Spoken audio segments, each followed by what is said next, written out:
Gold trusted gold buyers. మీరు తాకట్టు పెట్టిన బంగారాన్ని విడిపించి ఈ రోజు ఉన్న మార్కెట్ ధరకు కొనబడును.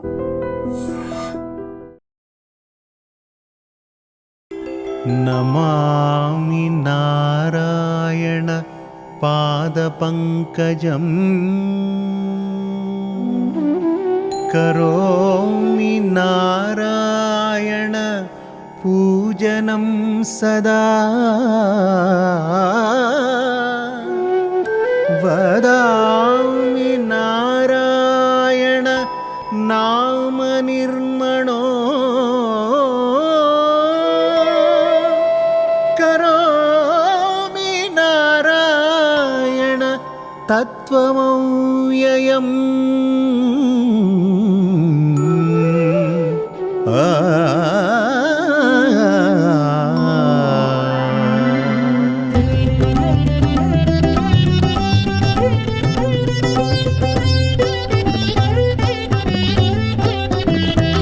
సింహాచలం శ్రీ వరాహలక్ష్మి నృసింహస్వామి వారి చందనోత్సవానికి వేలాదిగా భక్తులు తరలి వస్తున్నారు. ఇప్పటికే వేకువజాము నుంచి కూడా క్యూ లైన్లు అయితే కిక్కిరిసిపోయాయని చెప్పొచ్చు. 150,000 మంది వరకు భక్తులు స్వామివారిని దర్శించుకుంటారని అంచనాలతో ఆలయ అధికారులు, ప్రభుత్వం, జిల్లా యంత్రాంగం మొత్తం కూడా అన్ని శాఖల సమన్వయంతో భారీ ఎత్తున ఏర్పాట్లు చేసింది. ఒక రకంగా చెప్పాలంటే వైశాఖ శుద్ధ తదియ రోజు స్వామివారు ఆ ఒక్కరోజు చాలా ప్రత్యేకంగా నిజ రూపంలో భక్తులకు దర్శనమిస్తారు కాబట్టి చాలా ప్రత్యేకమైన రోజు. అలాగే ఒక అరుదైన అద్భుతమైన అవకాశంగా భక్తులు భావిస్తూ ఉంటారు. ఖచ్చితంగా ఉత్తరాంధ్ర జిల్లాల నుంచి, విశాఖ ఉమ్మడి జిల్లాల నుంచి, తెలుగు రాష్ట్రాల నుంచి విదేశీ భక్తులు కూడా ఈ ప్రత్యేకమైనటువంటి రోజున నిత్యం చందనంలో కప్పబడి ఉండేటటువంటి స్వామివారు చందనం తొలగించబడిన తర్వాత నిజ రూపంలో ఇచ్చినటువంటి దర్శనం చూసి తరించడానికి వేలాదిగా భక్తులు వస్తూ ఉంటారు. అయితే స్వామివారి ఇక్కడ ఏర్పడటానికి సంబంధించి భక్తులు పూజలు అందుకోవటానికి సంబంధించి ఒక చరిత్ర కూడా ఉంది. అది ఒక రకంగా చెప్పాలంటే స్వామివారు పుట్టలో ఉన్నట్టు, ఆ తర్వాత ఆవు పాలతో శుద్ధి చేసిన తర్వాత ఆ పుట్టలో నుంచి స్వామివారు బయటకు వస్తారు, ఇక్కడ కొలువు తీరుతారని. ప్రతిరోజు కూడా ఉగ్ర రూపంలో ఉన్న స్వామివారిని చందనంతో కప్పి ఉంచాలి. ఈ ప్రత్యేకమైన వైశాఖ శుద్ధ తది రోజు మాత్రమే స్వామివారికి నిజరూప దర్శనం భక్తులకు కలిగించాలి అనేటటువంటి చరిత్ర కూడా ప్రాచుర్యంలో ఉంది. అసలు స్వామివారికి సంబంధించినటువంటి ఆలయ చరిత్ర ఏంటి, ఇక్కడ ప్రత్యేకమైన రోజుల్లో చందనోత్సవం, నిజరూప దర్శనం చాలా మహద్భాగ్యం కలిగినటువంటి రోజు అని చెప్పొచ్చు. దీని గురించి చాలా విషయాలు అడిగి తెలుసుకుందాం. సింహాచలం శ్రీ వరాహలక్ష్మి నరసింహస్వామి వారి చందనోత్సవం నిజరూప దర్శనానికి విచ్చేస్తున్న భక్తులంతా కూడా ఇక్కడ జరుగుతున్న ఏర్పాట్లపై చాలా ఆనందం వ్యక్తం చేస్తున్నారు. నిజానికి చెప్పాలంటే ఒక ఆధ్యాత్మిక పండుగ ఇక్కడ జరుగుతోంది. దానికి తోడు ఉదయం నుంచి క్లైమేట్ కూడా మంచిగా సహకరించడంతో ఉదయమే ఆ ఉగ్ర రూప నరసింహమూర్తి ఇచ్చినటువంటి కరుణా కటాక్షంతోనే వరుణుడు కూడా కరుణించి చల్లదనాన్ని ఇచ్చాడు. ఈ ఎండ వేడి నుంచి కూడా కాస్త ఉపశమనం కలగటం వల్ల మేమంతా కూడా చాలా ఆహ్లాదకరమైన వాతావరణంలో స్వామివారి దివ్య దర్శనం చేసుకొని వస్తున్నాము అని చెప్తున్నారు. కొంతమంది మహిళా భక్తులు ఉన్నారు మనతో పాటు, వాళ్ళతో ఒకసారి మాట్లాడదాం. ఒకసారి గోవింద నామస్మరణ. గోవిందా గోవిందా. ఎలా అనిపించింది స్వామివారి నిజరూప దర్శనం? చాలా బాగా జరిగిందండి. స్వామివారి నిజరూప దర్శనం అలాగా చిన్నగా అనిపించింది. ఎప్పుడు ఎవ్రీ ఇయర్ వస్తున్నాము. అయితే ఎవ్రీ ఇయర్కి కూడాను బాగా చేస్తున్నారండి, మంచి మంచి ఇంప్రూవ్మెంట్స్ చేస్తున్నారు. మేము గోశాల దగ్గర బస్సు ఎక్కి అక్కడ నుంచి వస్తున్నాము. సింగిల్ లైన్లో బస్సులు ఎక్కి సింగిల్ లైన్లోనే ఎలా వచ్చామండి. బాగా ఎక్కడ తోపులాట జరగకుండా కంటిన్యూస్గా లైన్ మూవ్ అవుతూనే ఉంది, ఎక్కడ కూడా ఆగలేదు. చాలా బాగా జరిగింది. స్వామి దర్శనం అయితే ఇంకా అసలు అలా మైండ్లో ఉండిపోతున్నారు. ఎవ్రీ ఇయర్ వస్తున్నారు కాబట్టి ఇంకా భక్తి కూడా అంతకంతకు భక్తులు కూడా బాగా పెరుగుతున్నారండి. ఎన్ని సంవత్సరాల నుంచి వస్తున్నాం కదా, స్టార్టింగ్లో తక్కువ ఉండేవారు, కానీ ఎవ్రీ ఇయర్ బాగా పెరుగుతున్నారు. దానికి తగ్గ ఏర్పాట్లు అయితే బాగా కూడా చేస్తున్నారు. కొన్ని పొరపాట్ల వల్ల ఏదైనా అంటే మార్నింగ్ వర్షం వల్ల కొంచెం చిన్న ప్రాబ్లం వచ్చింది, తప్పించి ఇంకా అన్ని కూడా బాగున్నాయి.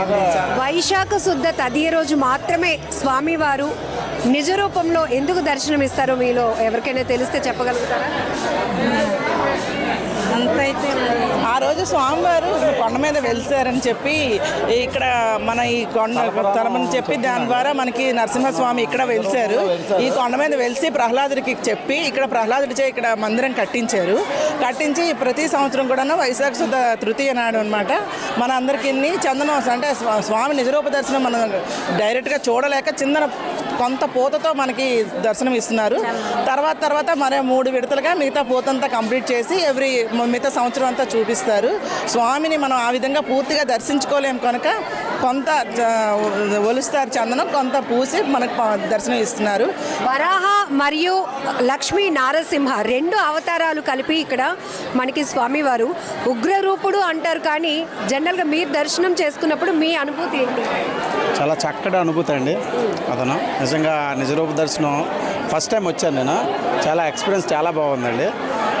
ఏర్పాట్లు కూడా చాలా చక్కగా చేశారండి. ఫస్ట్ ఆఫ్ ఆల్ ఈ వాలంటీర్లు కానీ, పోలీస్ వ్యవస్థ కానీ, దేవస్థానం వాళ్ళు కానీ, ఈవెన్ గవర్నమెంట్ కానీ ప్రతి ఒక్కరు కూడా ఎంతో చక్కగా అరేంజ్ చేశారు. ఒక ప్లానింగ్తో అరేంజ్ చేశారండి. ఇది చాలా హ్యాట్సప్ అండి. నిజంగా చెప్పాలంటే మంచి ఏర్పాట్లు చేశారు. ఎక్కడా కూడా ఎవరికి అసౌకర్యం కలగలేదు. పిల్లలు కానీ తోపులాట్లు ఎక్కడా జరగలేదు.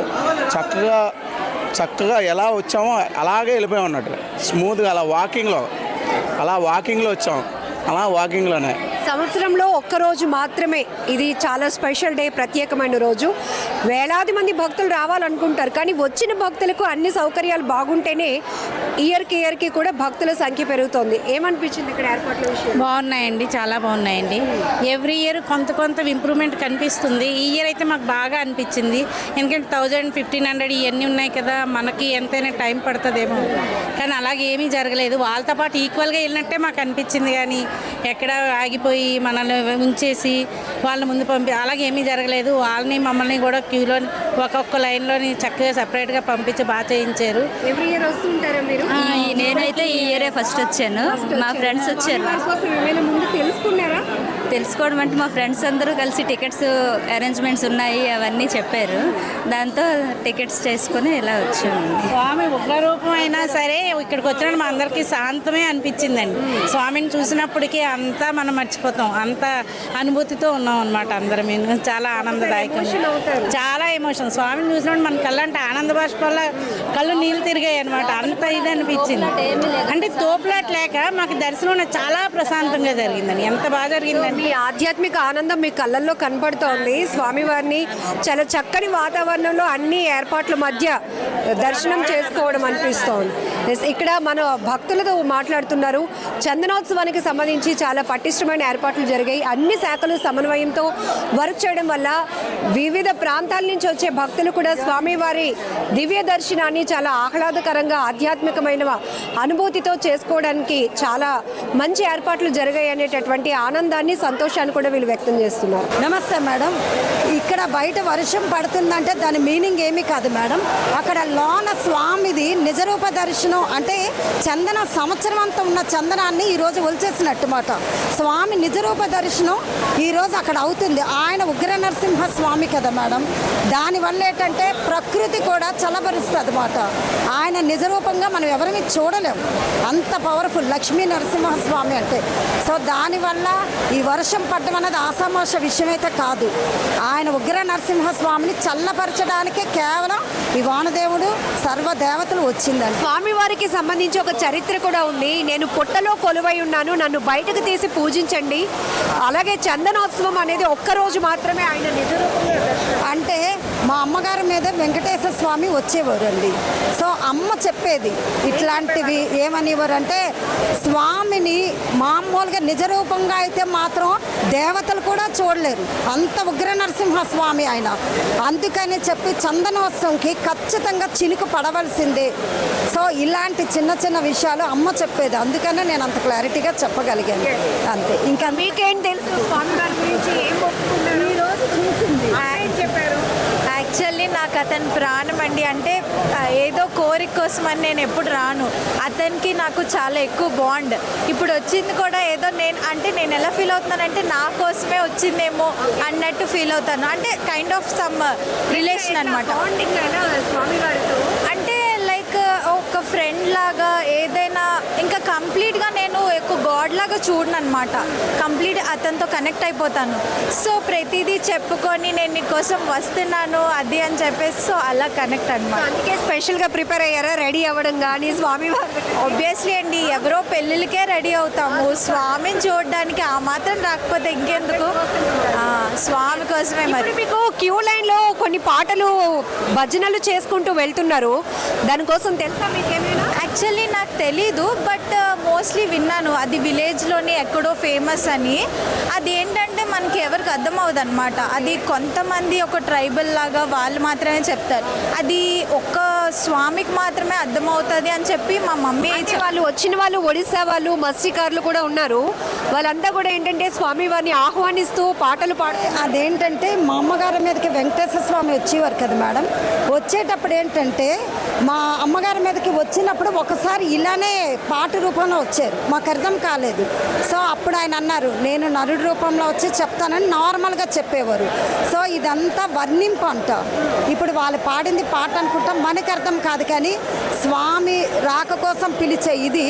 సో వాళ్ళ ఇదవడం, ఆ వర్షం పడడం అంతా కనెక్ట్ అయినట్టే కదా. రాజుగారు ఇంకా పట్టు వస్త్రాలు సమర్పించడానికి తొలి పూజకు వెళ్ళారు. అప్పుడే పైనుంచి చాలా భారీ వర్షం వస్తోంది. దీన్ని దేనికి సూచికగా చెప్పుకోవచ్చు? అంటే ఆయనకి అనుకూలంగా ఉంది అని అనుకోవచ్చు కదా. ఇప్పుడు ఏదైనా మనకి ఒకటి నచ్చిందని అంటే, ఇప్పుడు మనం ఒక పూజ చేస్తాం, ఒక పుష్పం పడిందని అంటే వాళ్ళకి ఆ స్వామికి అనుకూలంగా. ఏదైనా భగవంతుడితో బంధం అనేది ఏదో వచ్చామా చూసామన్నది కాదు మేడం. ఒక భగవంతుడు అంటే ఒక తండ్రి లాగో మన రిలేషన్లా చూస్తేనే ఈ పవర్ మనకు అర్థమవుతుంది. చాలా మహిమగల సోమండి, అతను నమ్ముకున్న ఒకరికి దోకాలి. భగవంతుడు అతను నిజ రూపం. ఉగ్ర రూపుడు అంటారు. నిత్యం చందనంలో ఆయన కప్పబడి ఉండి ఈ ఒక్కరోజు నిజరూప దర్శనం. మరోవైపు ఈరోజు తొలి పూజ ఇంకా జరుగుతూ ఉండగానే వరుణుడు, వర్షం. అది మహిమ అమ్మ, స్వామివారి మహిమ.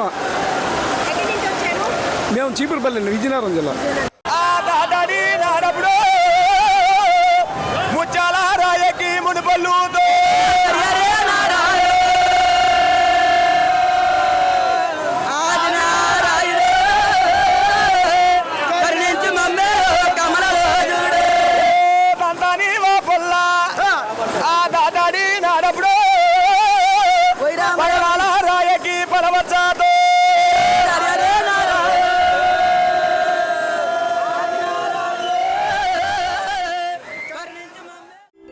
నమామి నారాయణ పాదపంకజం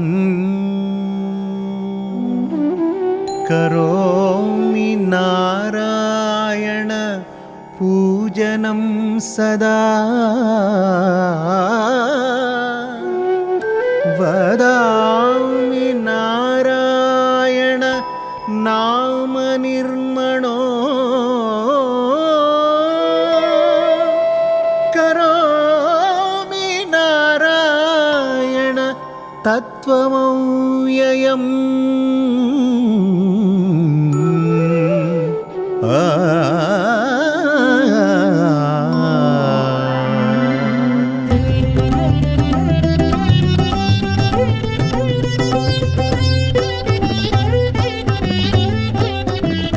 సింహాచలం శ్రీ వరాహలక్ష్మి నరసింహస్వామి వారి చందనోత్సవం నిజరూప దర్శన భాగ్యానికి వేలాది మంది భక్తులు వస్తున్నారు. అలాగే అంతర్జాతీయ కృష్ణ చైతన్య సంస్థ నుంచి చాలామంది ఇక్కడ భక్తులను మనం చూస్తున్నాం. ప్రత్యేకించి అసలు స్వామివారి నిజరూప దర్శనానికి సంబంధించినటువంటి స్థల పురాణం చాలా విషయాలు చెప్తుంది. వాళ్ళతో మాట్లాడి కొన్ని విషయాలు తెలుసుకుందాం. నమస్తే అండి. సో వరాహ నరసింహస్వామి అవతారం గురించి మీకు తెలిసిన విషయాలు. వరాహ నరసింహ అవతారం అంటే ఇప్పుడు వీళ్ళు అంటే మేము ఇక్కడ అంతర్జాతీయ కృష్ణ చైతన్య సంఘం పాదయాత్ర, వీళ్ళంతా కూడా పాదయాత్ర మహారాష్ట్ర, అట్లాగే ఉత్తరప్రదేశ్, ఇలా పార్ట్స్ ఆఫ్ ది కంట్రీస్ నుంచి వీళ్ళంతా వచ్చి ఈ కృష్ణ చైతన్య ఉద్యమాన్ని వాడవాడలా గ్రామ గ్రామం కూడా ప్రచారం చేస్తున్నారు. ప్రచారం చేసి ఈ ప్రజెంట్ జీవన విధానంలో కూడా అనుసరించడం మన సనాతన ధర్మాన్ని ఎట్లాగ ముందుకు తీసుకెళ్లాలనేటువంటిది వీళ్ళ మొత్తం దేశంలో ప్రతి గ్రామం ప్రతి నగరం. అంటే ఈ రథం ఏంటంటే బద్రీనాథ్, ద్వారకా, జగన్నాథపురి, రామేశ్వరం ఇట్లాగ 4 ధామాలకు వెళ్తూ అట్లా భారతదేశం అంతా కూడా వెళ్తున్నారు. వాళ్ళు ఆ రథంతో పాటుగా వచ్చి మనం విశాఖపట్నం సింహాచలం, ఇలా సింహాచలం మీదుగా వెళ్ళి తునిలో రథం ఆగింది. వీళ్ళందరూ ఏంటంటే నరసింహ భగవాన్కి ఈ నిజరూప దర్శనం అంటే ఎన్నోసార్లు సింహాచలం ఇచ్చారు కానీ నిజరూప దర్శనం అనేది ఈరోజే వాళ్ళకి కలిగింది. అందువల్ల వాళ్ళు ఎక్కడి నుంచో మిగతా రాష్ట్రాల నుంచి మిగతా దేశాల నుంచి కూడా కొంతమంది వచ్చారు. వాళ్ళు అమెరికా నుంచి వచ్చి వాళ్ళు లైన్లో ఉన్నారు. వీళ్ళందరూ ఉద్దేశం ఏంటంటే మన సనాతన ధర్మాన్ని ప్రచారం చేయాలని. అట్లాగే భక్తుల తాలూకా ఇదేంటంటే నరసింహస్వామిని నిజరూప దర్శనం కానీ చేసుకున్నట్లయితే మనకి అన్ని రకాలైనటువంటి ఆపదలు తొలగిపోతాయి. అంటే మామూలుగా తొలగిపోతాయి కానీ అక్షయ తృతీయ రోజు భగవంతుడు కంప్లీట్గా చందనాన్ని తొలగించుకొని భక్తులందరినీ కూడా స్వయంగా వీక్షిస్తారు. కాబట్టి మనం ఆయన్ని వీక్షించకపోయినా ఆయన మనల్ని వీక్షిస్తారు. కాబట్టి ఇటువంటి శుభ సందర్భం అనేది జీవితంలో ఒక్కసారే వస్తుంది. ఒక్కసారి చందనయాత్ర చేసినా కూడా మన జీవితం ధన్యమైపోతుంది. అందువల్ల అటువంటి కార్యక్రమానికి ఇటువంటి భక్తులు వేలాదిగా లక్షలాదిగా వచ్చారు. వాళ్ళందరికీ కూడా మేము ఎంతో రుణపడి ఉన్నాం. ఈ సనాతన ధర్మం అనేది ప్రజల్లో ఒక చైతన్యంతో కూడిన ఉద్యమంగా ముందుకు వెళ్ళాలి అనేది మీ అంతర్జాతీయ కృష్ణ చైతన్య సంస్థ యొక్క యాత్ర చేస్తున్నారు. సో ఇటువంటి చైతన్యం కావాలి అని ఎక్స్పెక్ట్ చేస్తున్నారు. అంటే జనరల్గా మేము ఏంటంటే ఈ రోజులు అంటే ప్రతి ఒక్కరు కూడా మేము వెళ్ళి ఎక్కడ వెళ్ళినా కూడా ప్రచారం చేసేది ఏంటంటే సమయాన్నంతా కూడా టీవీలంట మొబైల్లంట అనవసరమైన కార్యక్రమాన్ని అంతా వృధా చేస్తున్నారు. కానీ కలియుగంలోనికి అందరూ ఏంటంటే బృహన్నారదేవి పురాణం చెప్తుంది ఏంటంటే హరేర్నామ హరేర్నామైవ కేవలం కలో నాస్తేవ గతిరనేది. అంటే కలియుగంలో అందరూ కూడా భగవంతుడి యొక్క నామాన్ని ఆశ్రయించాలి. భగవంతుడి నామాన్ని ఆశ్రయించినట్లయితేనే మనం కలి యొక్క దోషాల నుంచి బయటపడతాం. లేదంటే ఏ రకాలైన మనం ఈ కలియుగంలో ధ్యానం చేయలేము, అట్లాగే సరైన పూజలు చేయలేము, ఏం చేయలేదు. అంటే కలియుగ ధర్మానికి మన శాస్త్రాలన్నీ ఏంటి నొక్కి వక్కాణిస్తున్నాయంటే కలియుగంలో జనులందరూ కూడా కృష్ణనామ సంకీర్తనం రామనామ సంకీర్తనం చేయడం ద్వారా ఈ కలి కల్మషం నుంచి దూరం పడతారు.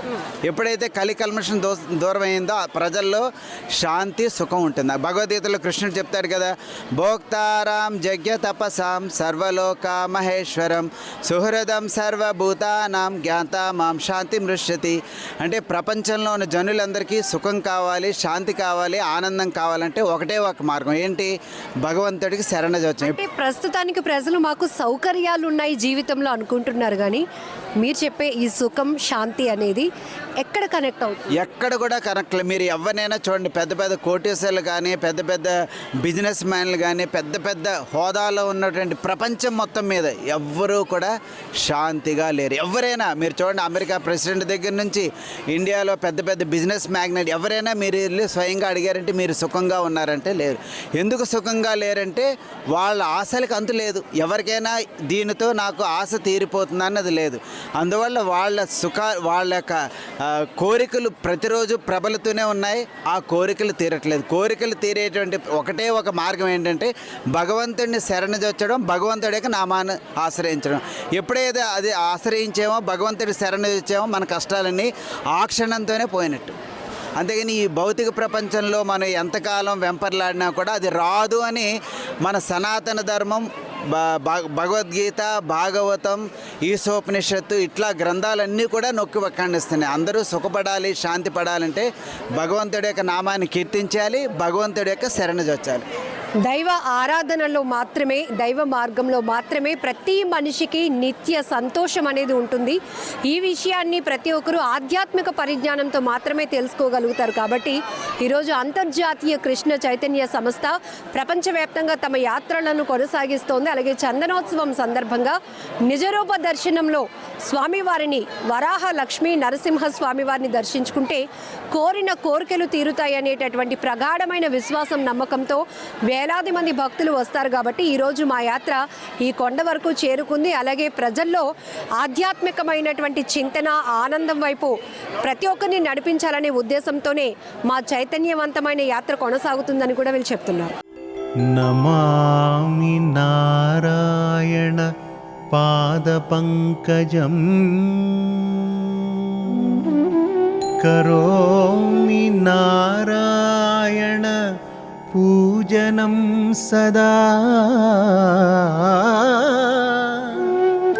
వదామి నారాయణ నామ నిర్మణో కరోమి నారాయణ త్వమవ్యయం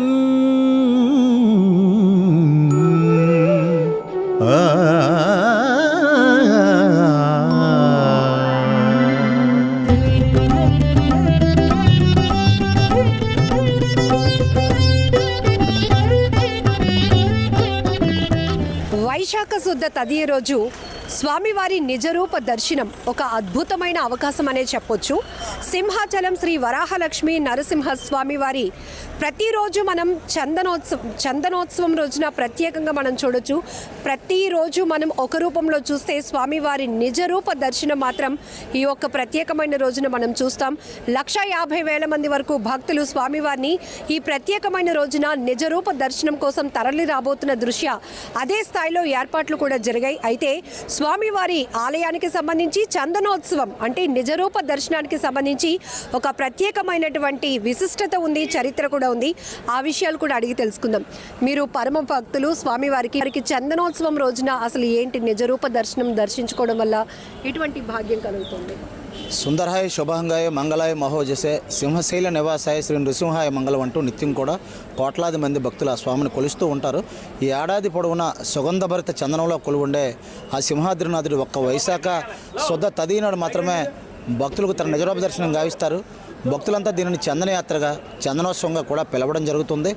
మరి పురూరు చక్రవర్తుల కాలం ముందు నుంచే ప్రహ్లాదుడి రక్షణార్థం ఆ సింహాద్రినాథుడు ఈ సింహగిరిపై వెలిసినట్లు పురాణాలు చెబుతున్నాయి.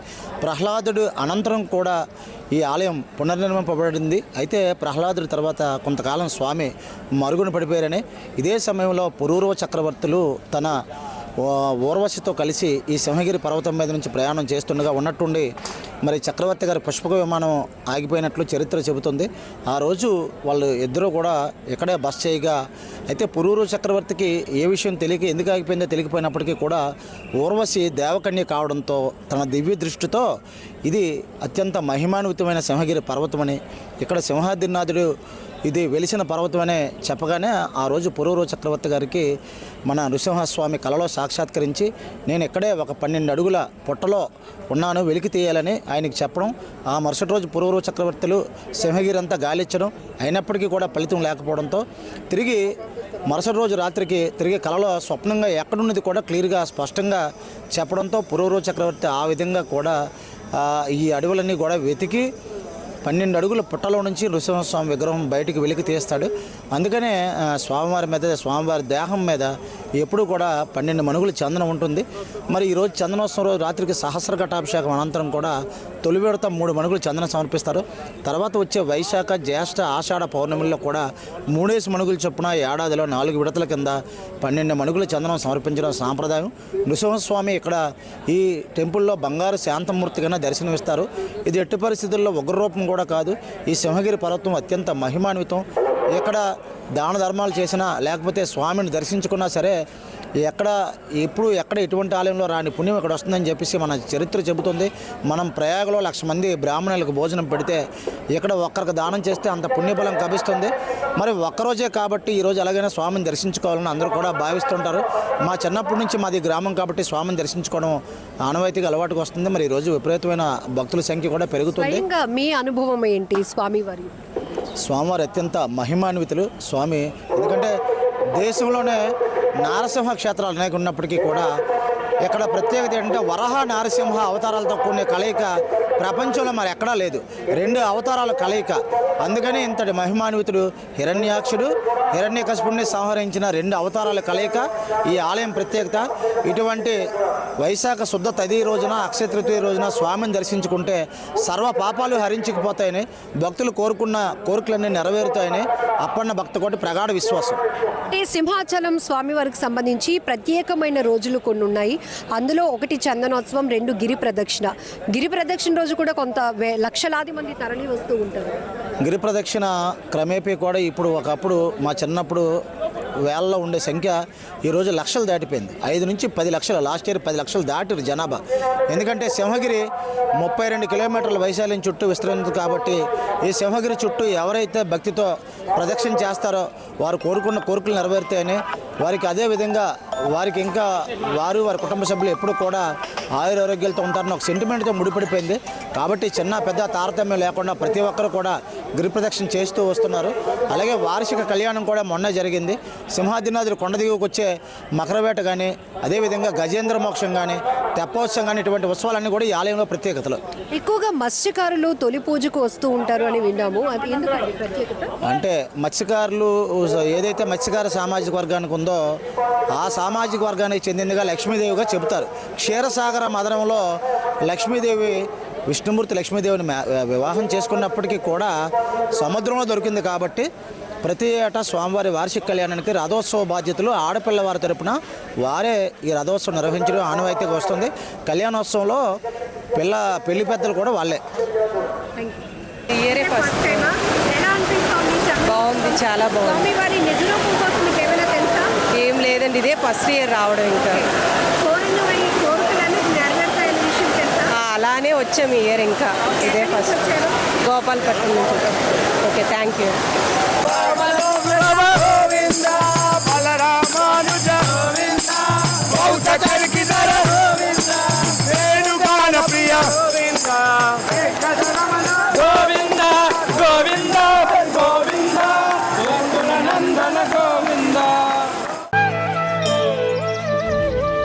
తవ్వండి, తవ్వుతున్న శివలింగం. సరే, దాన్ని అట్లా కప్పేసేయండి, చూపించదండి. Krishna is there. మూర్తి పూజ కాదు, సాక్షాత్ బ్రజేంద్ర నందన భగవాన్ ఉన్నారు మూర్తిలో. ఏమీ ఆశించకుండా ఆరాధించే వాళ్ళు కూడా ఉన్నారా ప్రభుజీ? నిజమైన భక్తి అంటే మనకు తెలియదు కాబట్టి.